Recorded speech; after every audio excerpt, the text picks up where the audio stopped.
What do you like about this football team and you're going into battle with this weekend? Man, the energy, the tenacity that every guy has, the spirit that you can feel that each player is just driven and ready to play the game. You just feel it. Where's the confidence level? I want to say through the roof. I can't speak too much on the offensive side because I don't know. I mean, when I watch them practice, they're catching everybody, running full speed, trying to finish their routes and stuff like that. But on defensive side, we all in. We all in and just paying attention to key details. The game film this week from the Packers. Thank you. When you look from the Packers game back in September to today, what's the biggest change their offense has made to you? I mean, they rely more on their pass game because, I mean, all their running backs been down so far. But that's the biggest change that we've seen. A lot less run. So, I mean, just concept-wise with their passing game has been the same, but just more passes. Facing like Aaron Rodgers, his escapability, being a defensive player, knowing that once he gets out of the pocket, it's totally ballroom. Mm-hmm. As a defender, how difficult is it for you having to face a guy like that has that mobility? As a defender, I mean, just it's difficult at times, but I mean, if you're doing your job and you're just keeping for a safety, if you're keeping everybody in front of you, I mean, if he throws it up, I mean, he's usually throwing it across field, throwing it all over the field, so you usually can make a play on the ball and making sure they're not catching the ball and stuff like that. But I mean, it's definitely difficult because I mean, you don't know if he's going to take off, what he sees, because I mean, you're not in his eyes. You're just trying to play the field. He's been playing as well as anybody in the league right now. I mean, do you guys look forward to trying to slow him down, or are you kind of like, wow, he might be a little too good right now? I mean, yeah, of course we're trying to slow him down. I mean, that's the job. We try to get him uncomfortable so we could take advantage of it. And that's the biggest key. I mean, just keeping him contained and keeping him inside the pocket so he doesn't have those chances to escape and look downfield and make those big plays like he do. Landon, you mentioned. Does it amaze you that 10-ish weeks ago, Aaron was apparently on the decline of his career and washed up?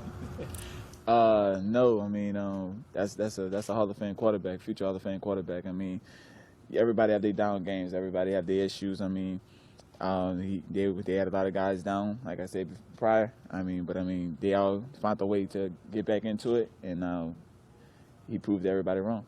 You mentioned before how the Packers are kind of running less, but they have found a bit of a diamond in the rough in their run game. In Ty Montgomery, a former receiver turned running back. How much of a challenge is it to defend a running back knowing he's technically not even a running back?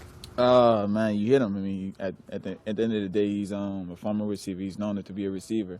Receivers don't like to be touched. You got big guys in linebackers, and you got defensive backs that like to hit.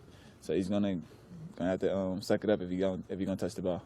And we were just talking to DRC, and he was saying, you call this the group, the secondary, the NYPD. Did you come up with that?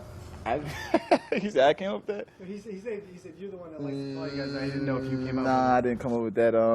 The fans actually came up with that. We were just trying to figure out what to call our group, and they came up with it. But we stuck to it. I mean, Coach Walt really is the one that brings the name up all the time, and we just stuck with it. I mean, we call ourselves NYPD. What's the meaning? Because you shut everyone down, or? Really, it started with Jackrabbit shutting the best receivers down since we've been playing each and every game, and then from that point on, we try to keep the quarterback from throwing over 300, 400-yard pass games. You like it?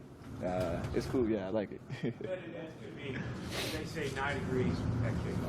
It's probably going to feel a little bit colder. How do you prepare for cold weather, and how do you think that's going to factor? Really, we prepare here. I mean, we keep this dome really pretty cold. I know probably some of y'all a little nippy when you walked in. And then we practice outside a lot. So just practicing in that environment, and then thinking about planning it. I mean, you keep yourself warm. You're trying to find ways to keep yourself warm so you could have that mindset just plan and not worrying about the cold weather.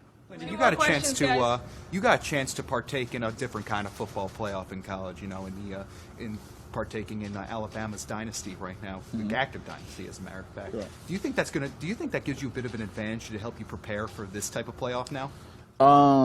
Definitely.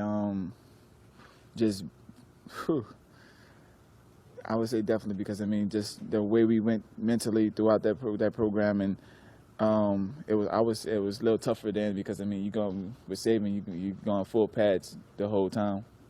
You haven't showed the pass on at least 3 days out that week, and mentally it definitely prepared me for this situation.